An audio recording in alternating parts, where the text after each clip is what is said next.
Boa noite, pessoal. Saudações a todos. Estamos aqui iniciando a nossa live das segundas-feiras, aguardando aí as pessoas irem chegando.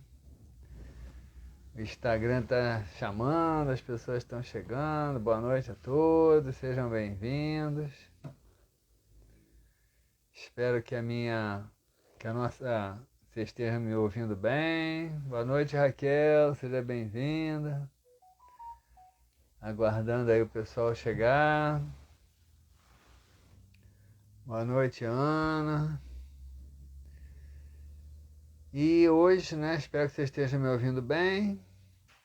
E hoje, conforme eu falei na chamada do Story, a gente vai falar hoje um pouquinho sobre luto. Eu sempre colocando para vocês, se quiserem fazer alguma pergunta, alguma colocação, não deixem de fazer, sempre muito oportuno, não me atrapalhe nada, só ajuda, só enriquece, não é? Mesmo que às vezes a gente divague um pouquinho ali, a gente volta de novo, então vai dar tudo certo. E o tema de hoje, como é luto, acaba envolvendo assim, situações da vida da gente. É muito provável que a maioria de nós já tenha passado aí por algum tipo de luto. Então, isso vai suscitar provavelmente aí algumas inquietações, algumas dúvidas pessoais. Boa noite, Altair. E vocês fiquem então à vontade para se colocarem, para perguntarem, tá bom? Então, conforme eu falei, a gente vai estar falando de luto. O luto é tudo isso que envolve uma perda. A própria palavra é muito clara. A gente vai tentar, talvez a gente acabe falando em vários momentos hoje aqui, mais do luto, da perda de um ente querido, mas todas as formas de perda que envolvem algum simbolismo de perda, elas nos colocam numa situação de luto. Às vezes é uma perda de um ente querido, às vezes é uma perda de uma situação especial da nossa vida, um trabalho, algum tipo de vivência que a gente está tendo que deixa de ter. Às vezes é o luto de uma amizade que acaba, de um namoro que acaba, ou mesmo de uma separação num casamento. O divórcio vive um processo, as pessoas vivem um processo de luto. Existe um luto que eu tenho percebido, curiosamente, mas não é curiosamente, isso acontece realmente, que é o luto da juventude. Eu tenho pacientes que me procuram porque têm dificuldade de se adaptarem à perda daquele passado, onde eram jovens, onde tinham vitalidade, onde tinham uma aparência específica da jovialidade. E eles hoje olham no espelho e se assustam. E muitos têm dificuldade de viver esse luto, porque no fundo, o luto, como ele envolve algum tipo de perda, ele envolve a necessidade de uma adaptação. Você precisa se adaptar a uma situação nova, onde você deixa de ter aquilo que foi perdido. E aquilo pode ser uma pessoa. Então essa adaptação envolve muita questão da resiliência, que a gente já falou aqui em outras oportunidades. A resiliência é aquela capacidade de você absorver um impacto e voltar à sua condição de normalidade. Envolve muito essa questão dessa resiliência, por isso a gente sempre diz, pratique a resiliência, aprenda a lidar com as mudanças da vida, aprenda a se adaptar, porque a vida vai propor isso a você em algum momento. O exercício de adaptação é um exercício fundamental para o amadurecimento do ser humano. Então, quando esse exercício é feito em situações menores, sem que você se revolte, fazendo com que você aceite aquilo que é inevitável, quando surgem situações maiores, mais complexas, você já tem uma experiência, você já tem uma vivência, você já tem um processo de de um processo de superação bem sucedida, que vai fazer com que você encontre mais facilidade numa perda maior, tá? Então o luto envolve tudo isso, esse processo de adaptação. O luto, alguns autores sugerem que o prazo saudável para a pessoa viver um luto é de cerca de 2 meses. Eu acho que isso é pouco. Tem pessoas que até superam uma perda com 2 meses, mas tem umas que vão levar mais tempo, vão levar 4, 5, 6 meses. O que não pode é se estender por um prazo muito longo. Uma pessoa que, por exemplo, está vivendo um luto sofrido, né? Há mais de um ano, por exemplo, ela já está com um problema ali. Quando eu digo vivendo luto, é importante que a gente entenda o seguinte, né? Que o luto, ele pressupõe uma fase, em que acontece um processo, que é de você se adaptar àquela perda. Não significa que quando o luto acabe, você não possa ainda ter uma lamentação, você não possa ter ainda uma saudade, você não possa ainda invocar os momentos em que foram bons com aquela pessoa, com aquela situação. Não é que você terminou o luto, você esqueceu tudo, passou tudo, você não vai nunca mais lembrar. Não é isso. Tá? Não é isso. O fato de terminar um luto não significa que você deixou de sentir uma tristeza quando lembra daquela pessoa, daquela situação, pela falta, pela saudade. Não.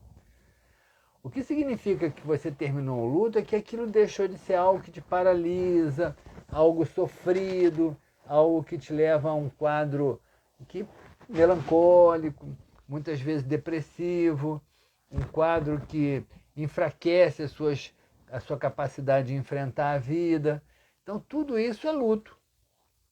Então, quando esse luto ele se resolve dentro desse período aí, 2, 3, 4, 5, 6 meses, que eu considero bem razoável, ele está dentro de uma normalidade. Mas se ele passa disso, ele pode já estar se tornando patológico, e o perigo é que a pessoa, se ela não faz algo para trabalhar, para resolver e superar esse processo, ela pode realmente entrar num quadro aí, um quadro depressivo mais grave, né? Bem mais grave mesmo. Porque aí essas emoções, elas vão se enraizando. Boa noite, Léo Vale, está chegando aí. Então, ela pode ir se enraizando, se aprofundando, e a pessoa começa a entrar naquele estado meio mórbido, né, patológico, e aí ela tem dificuldade de sair. É preciso que se note também o oposto, de pessoas que acham que não precisaram de um período de luto, né?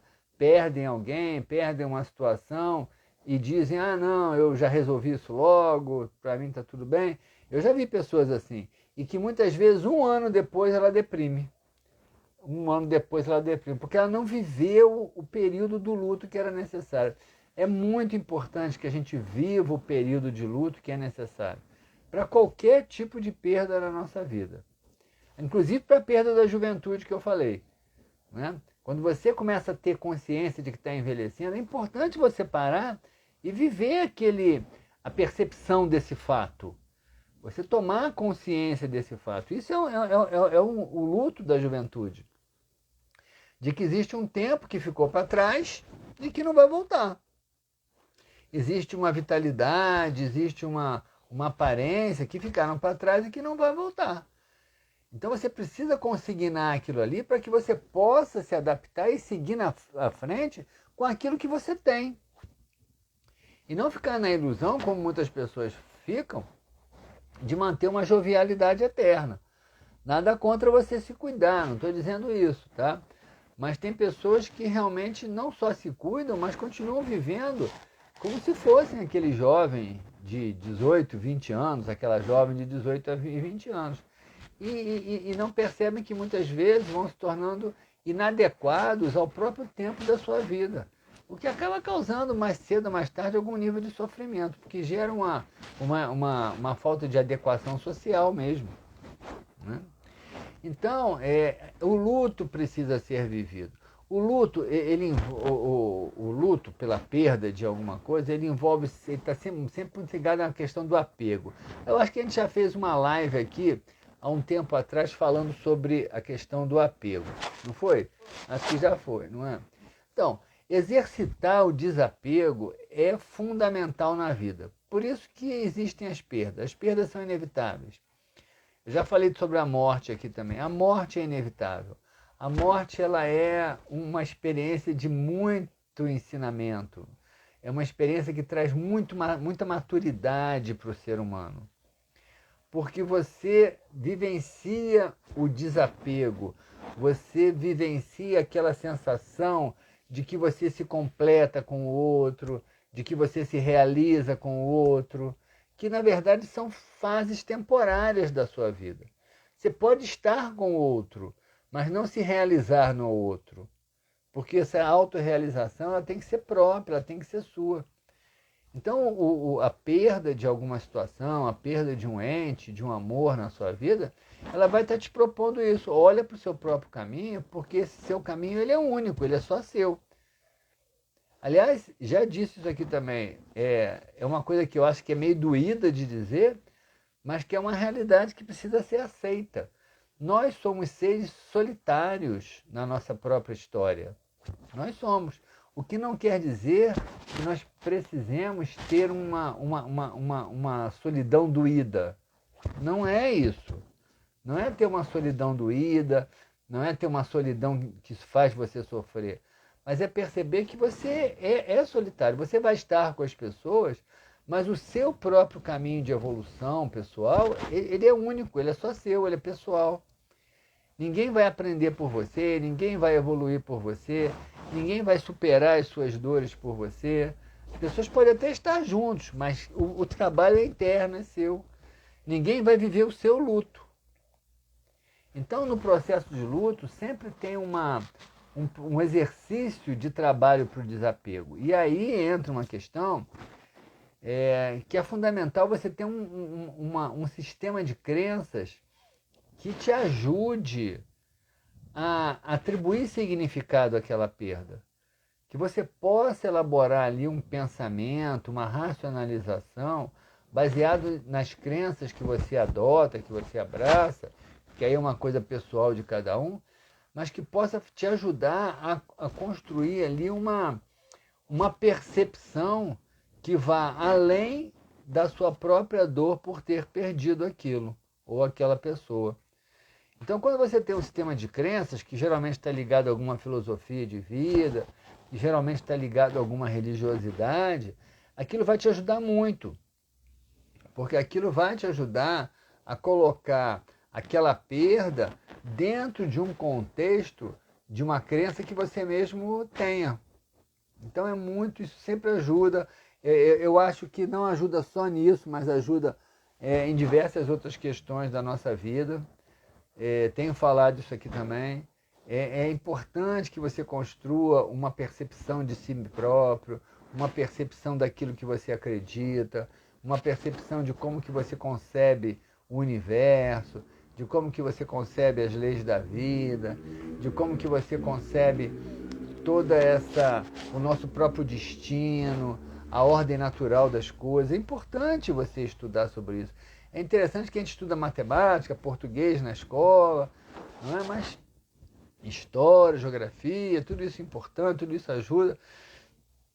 Mas poucas pessoas param para buscar construir essa concepção, até porque você não é obrigado, então a maioria das pessoas não faz esse esforço. Mas é um esforço que vai ser muito significativo para a sua própria vida. Já falei, tem um provérbio chinês que diz, quem não sabe para onde vai, qualquer caminho serve. Então, se você não sabe aí para onde você vai, se você não tem uma concepção própria de quem você é, do que você está fazendo aqui, do significado da sua existência, se você não tem essa concepção, fica muito mais difícil você lidar com essas situações. Algumas coisas que eu sempre digo para as pessoas que são muito importantes numa situação de luto, qualquer que ele seja, tá? Luto de uma pessoa, de um amor, de uma relação, de um trabalho, da juventude. enquanto você estiver vivendo o processo do luto, jamais, não tome decisões importantes, não tome. Não é a hora de tomar decisões, porque você está sendo movido ali por uma perda. E essa perda, daqui a pouco a gente vai falar sobre isso, ela muitas vezes leva à revolta. Então, em nome de uma revolta, você pode tomar uma decisão autodestrutiva para a sua própria vida.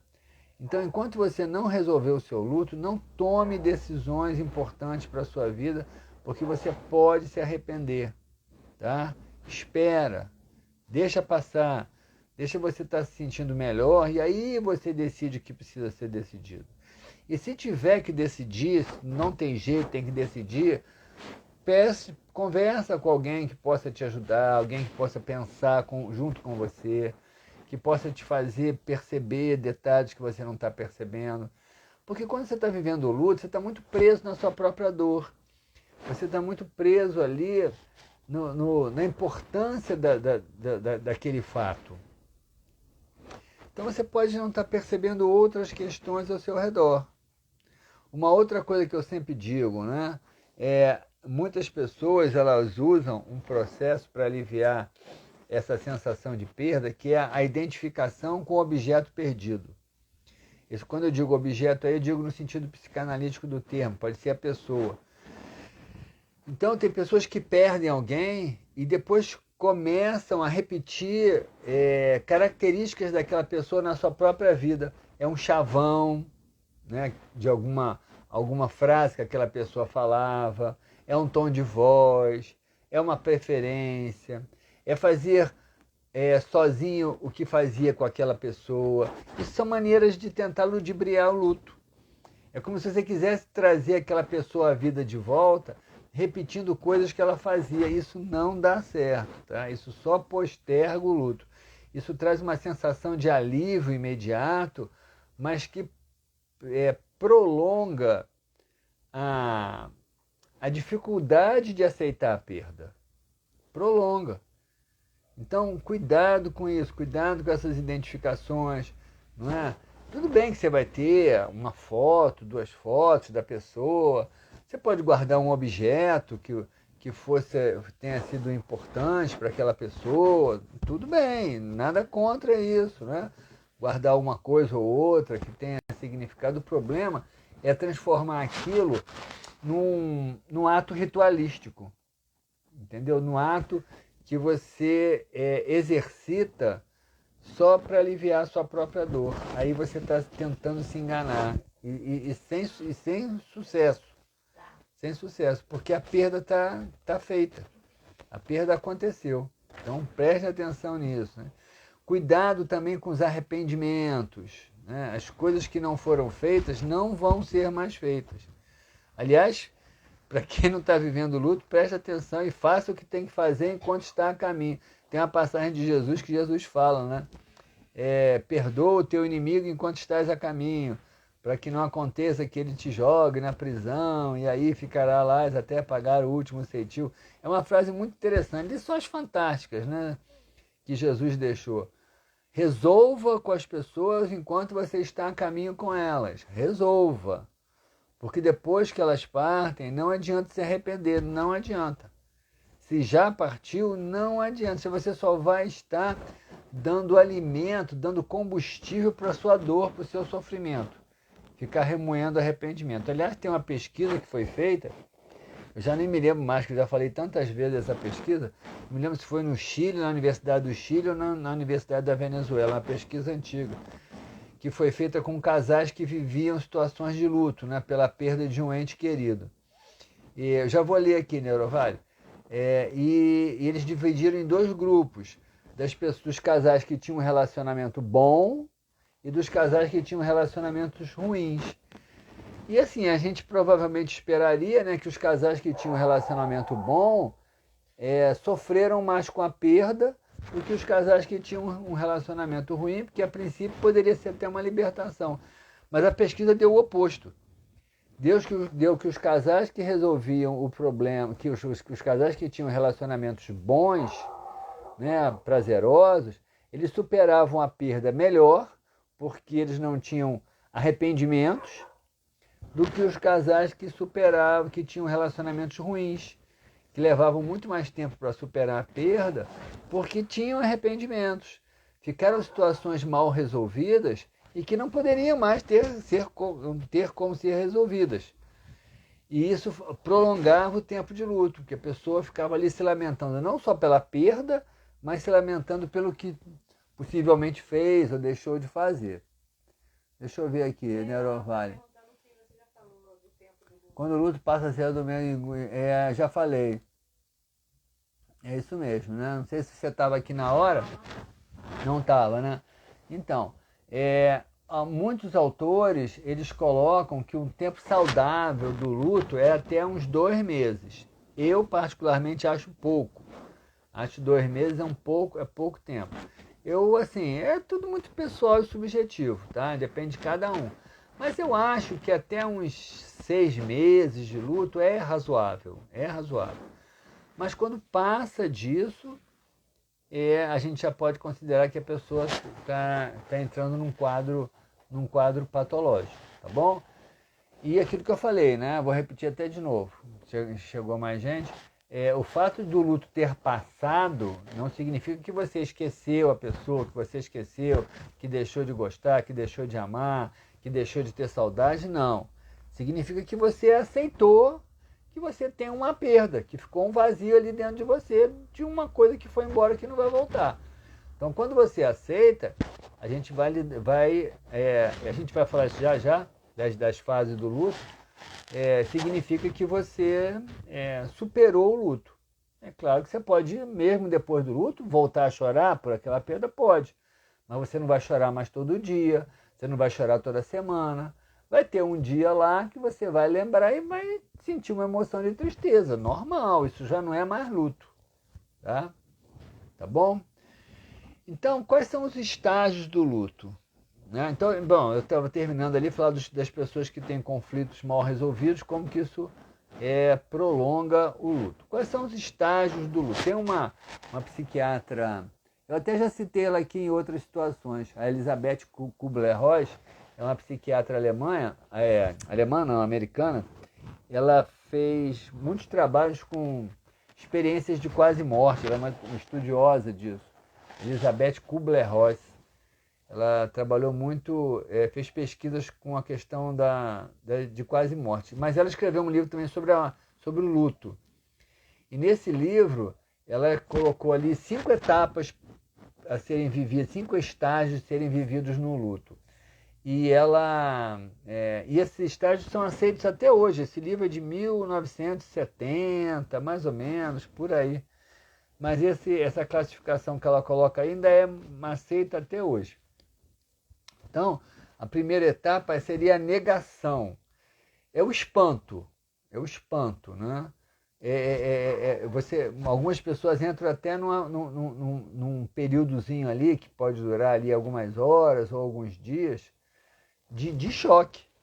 É o espanto, porque a não ser quando a pessoa já está num processo de doença,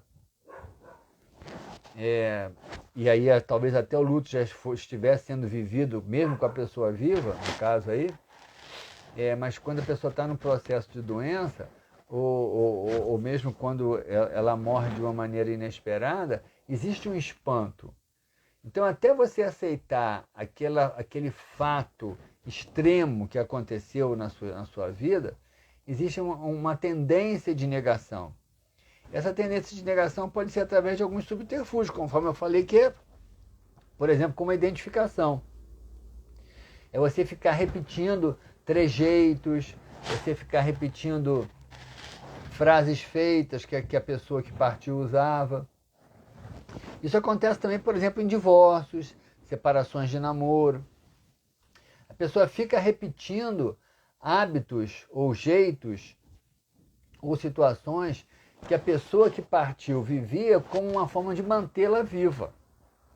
Então isso está inserido aí nesse primeiro momento, que é o momento da negação. Você nega. Depois, quando você vê que aconteceu mesmo, que aquela pessoa, por exemplo, uma pessoa que morreu, porque quando é uma separação, você ainda tem uma expectativa que possa voltar. Mas quando morreu, aí não tem jeito. Então, quando você percebe que aquela pessoa realmente faleceu, que ela partiu ali dentro da sua concepção de morte, vem o segundo, que é a revolta. Esse é um estágio muito perigoso, tá? Esse estágio ele precisa ser vivido com muito cuidado e você tem que estar muito consciente. Às vezes é a revolta com a própria pessoa que morreu, né? Eu tenho uma paciente que ela xinga o marido, ela ofende o marido porque o marido morreu antes dela. Pois é. E às vezes, né? Às vezes eu mesmo me surpreendi, eu falava, mas você está falando sério? Não, eu estou falando sério mesmo. A gente está rindo aqui, mas ela fala sério. Ela atribui aquilo ali um sentimento de raiva mesmo por aquela perda. Então, a revolta com a pessoa que partiu, a revolta com Deus, a revolta com a vida, né? A revolta com o destino. E essa revolta, ela cria um complicador, né? Porque você fica de mal, vamos chamar assim, né? De dedinho cruzado, de mal com a vida, e aí você começa a se autoflagelar. Porque eu sempre digo, a melhor forma de você se vingar da vida que fez alguma coisa contra você, é você se vingar. A melhor forma não, né? É a melhor forma como uma pessoa que está nessa situação vê. A melhor forma de você se vingar da vida que fez alguma coisa que você julga contra você, é se vingar da vida que está dentro de você mesma, ou de você mesmo. Então você, para se vingar da vida, você começa a destruir a vida que existe em você mesmo, e você começa aí a fazer um processo de auto-boicote, de autoflagelação, não é? De fazer escolhas erradas. Por isso que eu disse, não faça escolhas sérias durante um processo de luto, porque você pode estar entrando ali num processo autodestrutivo, por revolta querendo se vingar, né?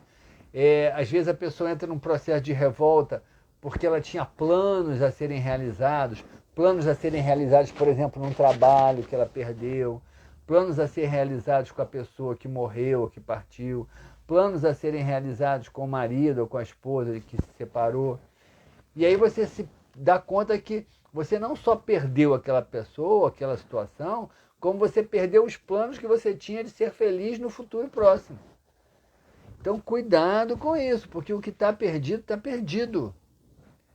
Não tem jeito. Você não só perdeu aquela pessoa, mas você perdeu os planos que você tinha com essa pessoa. Você não só perdeu o emprego, como você perdeu os planos que você tinha.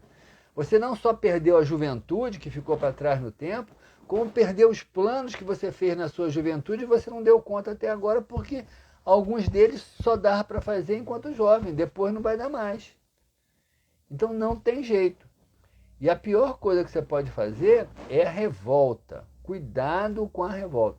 Aliás, a revolta ela sempre denota um certo aspecto narcísico, um certo aspecto orgulhoso, egocentrado, que traz aquele pensamentozinho, eu não merecia estar passando por isso.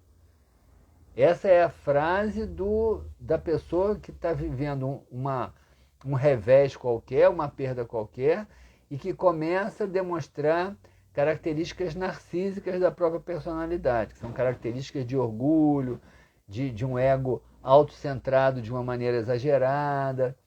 Então ela acha que ela não merece. Isso não ajuda em nada, isso só piora.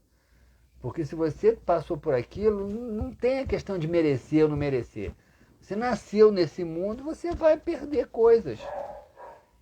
Uma das características principais desse mundo é a questão da impermanência. Tudo aqui é impermanente, pelo menos no campo material.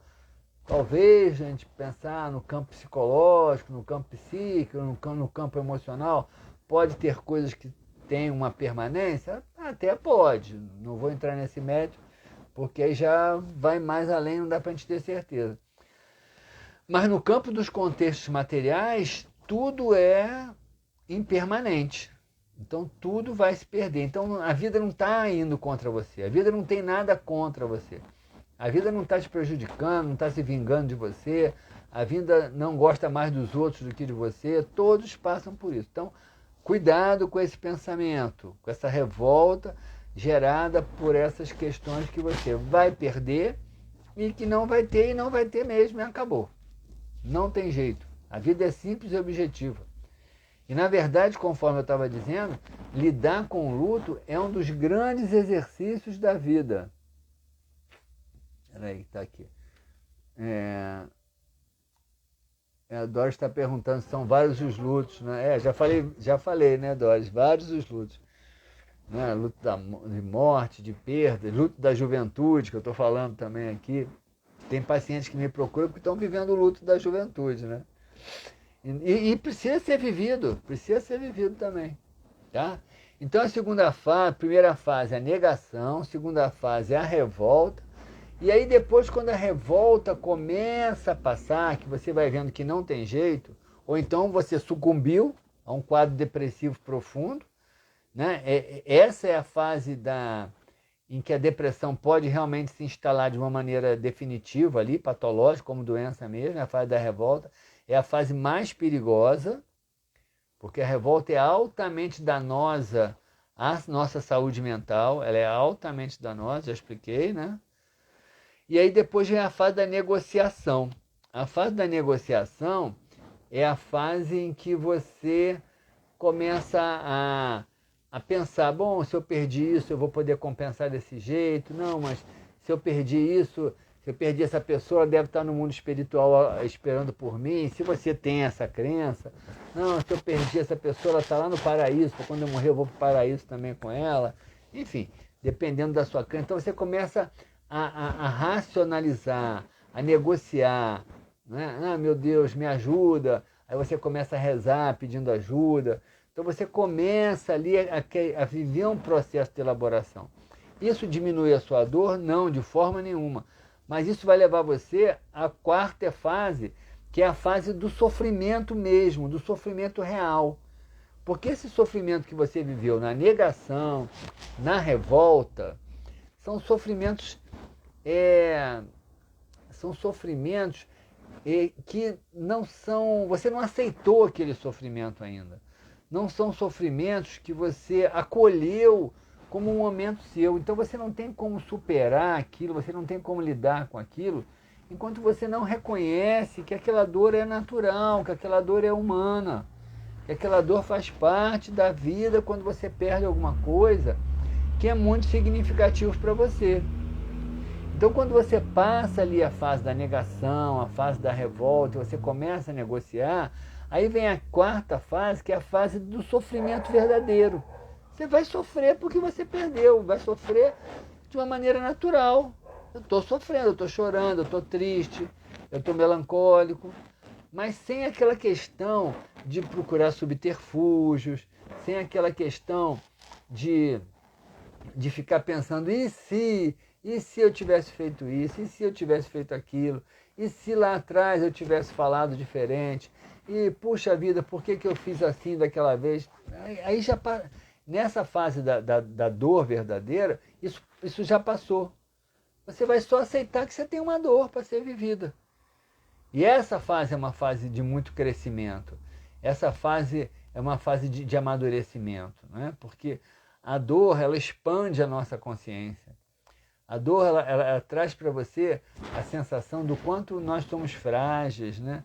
Do quanto a nossa pretensa onipotência narcísica não existe. A dor vai te colocar nesse lugar. A dor bem vivida. Então essa dor, ela vai fazer você crescer. Essa é uma das funções das perdas e do luto. É fazer com que a gente cresça. A vida tem diversas situações aí que são exercícios para a nossa própria evolução, diversas. E viver perdas e viver luto, eu acredito que eu acredito que é o exercício mais intenso, mais complexo, mais rico, mais transformador que existe. Eu acredito. Né? Então, viva a sua dor ali. Quando você chegou na sua fase, viva a sua dor. Sem ficar argumentando, pensando, elaborando, sem ficar encontrando desculpas, sem se arrepender de mais nada, do que não adianta arrepender, sem se lamentar porque fez alguma coisa errada. Passou. Aprenda com o que você viveu e sofra ali. E aí vem por último, né? Que é a fase da aceitação. Aí você aceita, aí você fica em paz.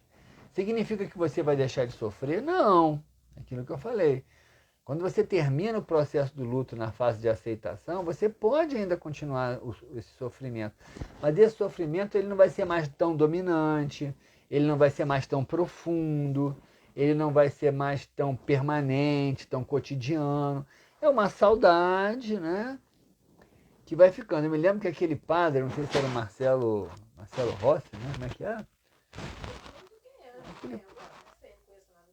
Aquele padre que cantava música, né? Antes do Fábio de Mello, Marcelo alguma coisa, que agora eu não estou me lembrando. É Rossi, né? Ele falava, né? Saudade sim, tristeza não. Eu não acredito nisso. Porque se você tem uma saudade, você vai ter uma cotazinha de tristeza atrelada a essa saudade. Porque é a perda, é natural. Mas é natural que você tenha essa tristeza. Essa tristeza não pode ser dominante. Mas é claro, se você tem uma saudade, existe uma falta do que foi. Então existe uma tristeza que vai ficar ali, permeando essa falta. Essa tristeza não pode mais te paralisar, não pode mais impedir que você siga o seu caminho. Nada disso, mas ela vai existir. A Malu está dizendo aqui, estou na 4ª fase depois de 1 ano. Malu, tá, tem que prestar atenção, tá? 1 ano eu já acho que é um tempo longo.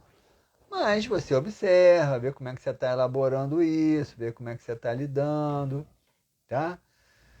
Porque às vezes a gente precisa realmente pedir ajuda profissional mesmo, às vezes até precisa. Mas preste atenção nisso. Então, cada uma dessas fases, as 2 primeiras poderiam ser evitadas, mas eu acho que dificilmente serão, que é a fase do espanto, que seria a negação, e a fase da revolta, que seria bom evitar. É que essa revolta, às vezes, a gente acha que evita, mas ela acaba sendo meio sutil. Tá? Ela acaba sendo meio sutil.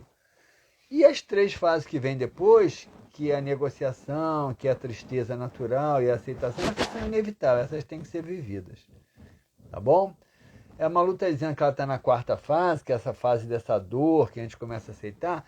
Essa 4ª fase, ela quase que se mistura com a 5ª, tá, Malu? Então você já pode até estar vivendo isso de alguma forma, talvez um pouco mais intensa do que o esperado, mas pode já estar vivendo o encerramento do seu luto, pode ser. É uma coisa para se pesquisar, para se observar os detalhes. Tá bom?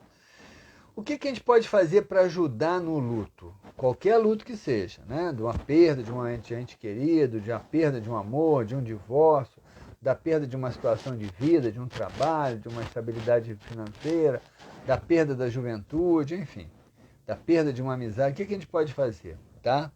Primeiro, vamos lá, eu fiz aqui uma lista assim, né? Acolha as suas emoções, aceite o seu sofrimento, tenha carinho com você, tenha paciência com você. É o momento de viver, de chorar. Cuidado com aquelas pessoas que dizem, não chore, ela está viva, ela está esperando por você, ele está esperando por você. Não chore, você vai encontrar uma coisa. Não, eu vou dizer, chore bastante. Chore tudo que você tem que chorar nessa fase do luto. Se você não chorar agora, você vai carregar esse choro, às vezes, pro resto da sua vida. E talvez deprima 1 ano depois, como eu já vi. Achando que não precisava ter chorado. Nesse sentido, as pessoas espíritas têm que tomar muito cuidado, né? Porque tem aí umas ideiazinhas de uns espíritas aí de carteirinha. Não, o espírita não pode chorar porque perdeu alguém, ente querido, porque o espírita, ele compreende a realidade da vida. Balela isso. Você só vai lidar com a compreensão na 3ª fase, né? Na 3ª fase do luto é que você vai lidar com a questão da compreensão. Quando você perde, não tem compreensão. É perda. Arrancaram alguma coisa de você. Entendeu? Arrancaram. Da outra vez, assim, tem uma expressão que a Renata achou que foi muito forte, né? Da amputação.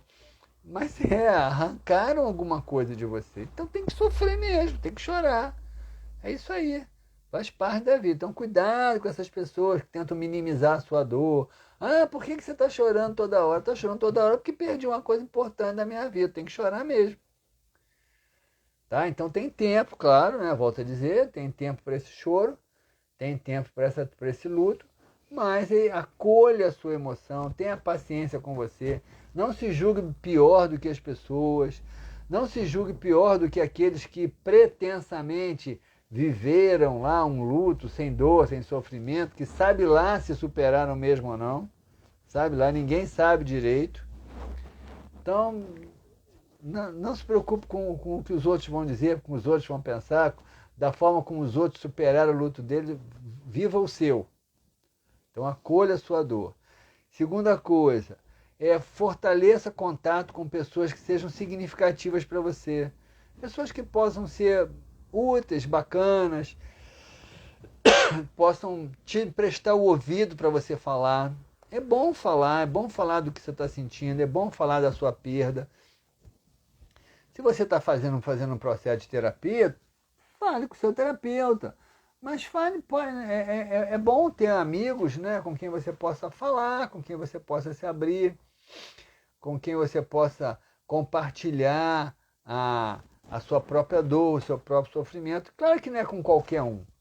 Né? Tem um momento, logo no início de perda, principalmente de perda de entes queridos, que vem aquelas visitas, né, que ficam lá sempre repetindo, isso é tão cansativo.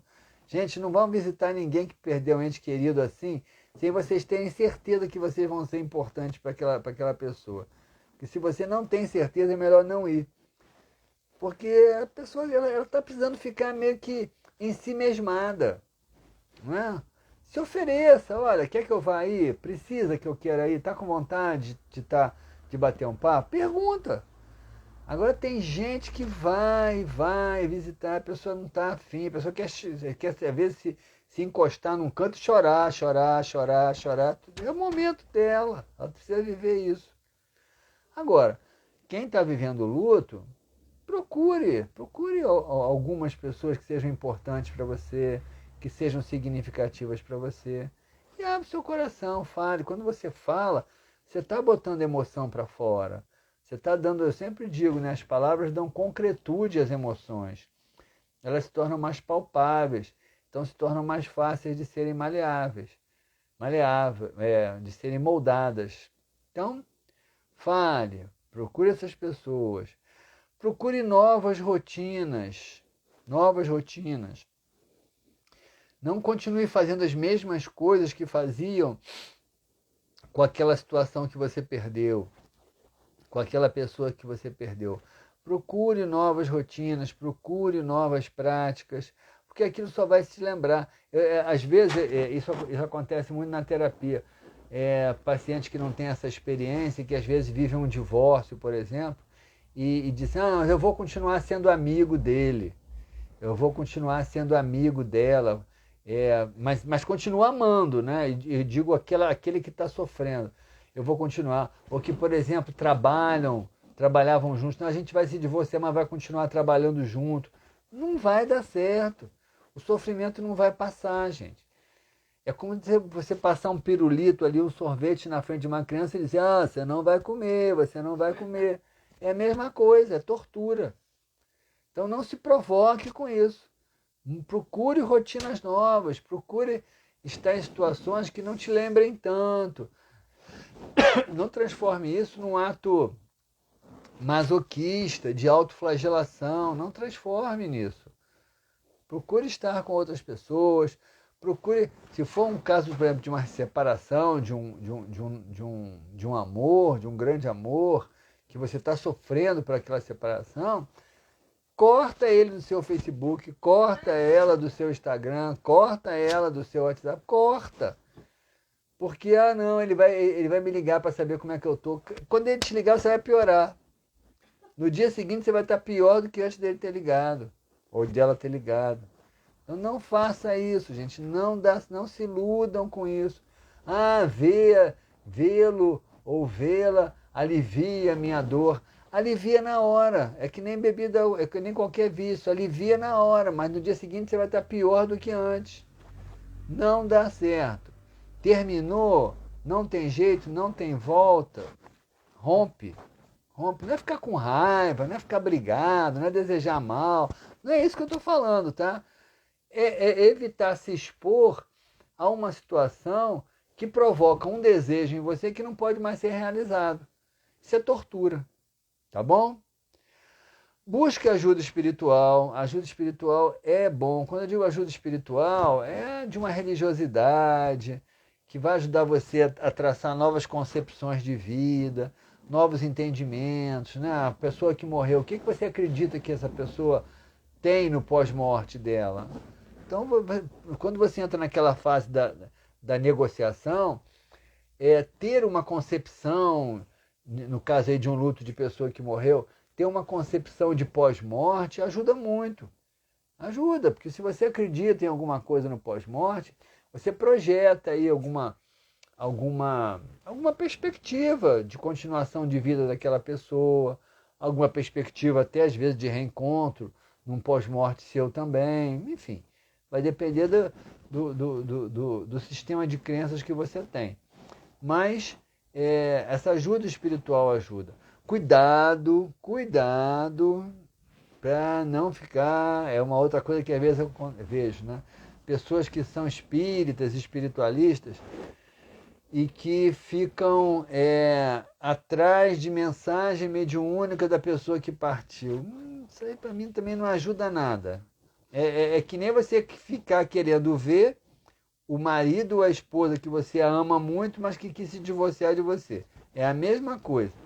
Você fica ali só com aquela masturbação mental, sem nunca estar realmente com aquela pessoa, porque ela pode até ser que ela mande uma mensagem mesmo para você, mas não vai resolver a sua falta dela, porque a falta vai continuar existindo.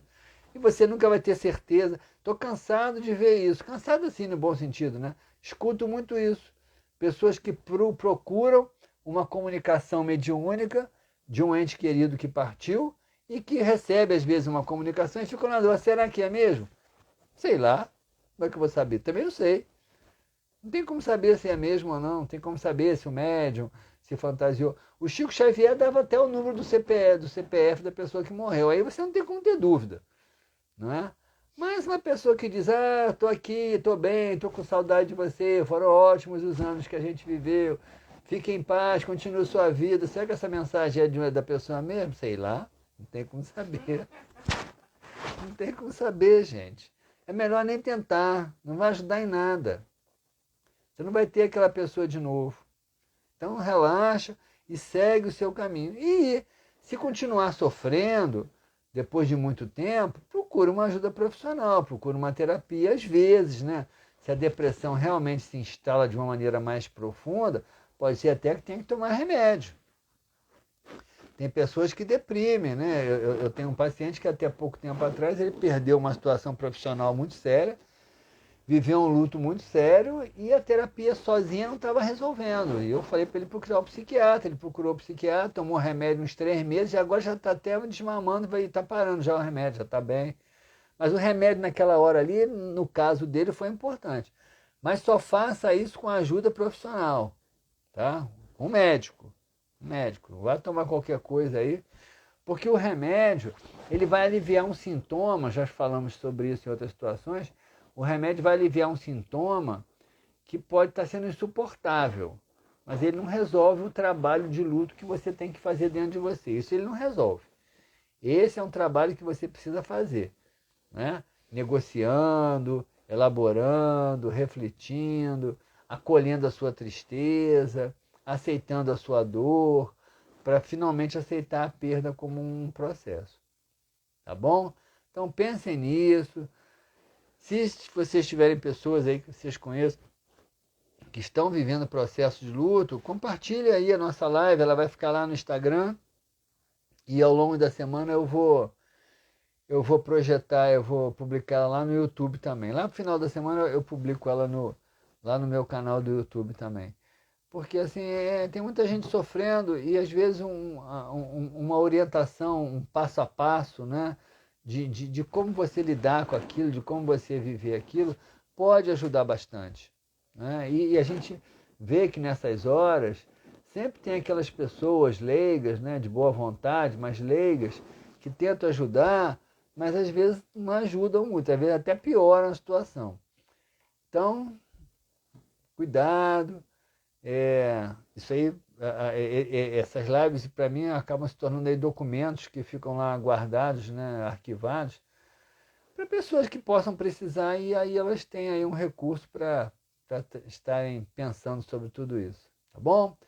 Então aí, minha gratidão a vocês por estarem aqui comigo mais uma segunda-feira, a gente compartilhando essas reflexões. Vocês ouviram mais hoje, participaram um pouco, mas é isso aí. Tem temas que suscitam mais discussões, tem temas que são mais para a gente ouvir, mas eu espero ter podido ajudar, e semana que vem a gente se encontra aí de novo aqui na nossa live das segundas-feiras. Uma boa semana para todos, saudações, um abraço aí nos corações de vocês. Tchau!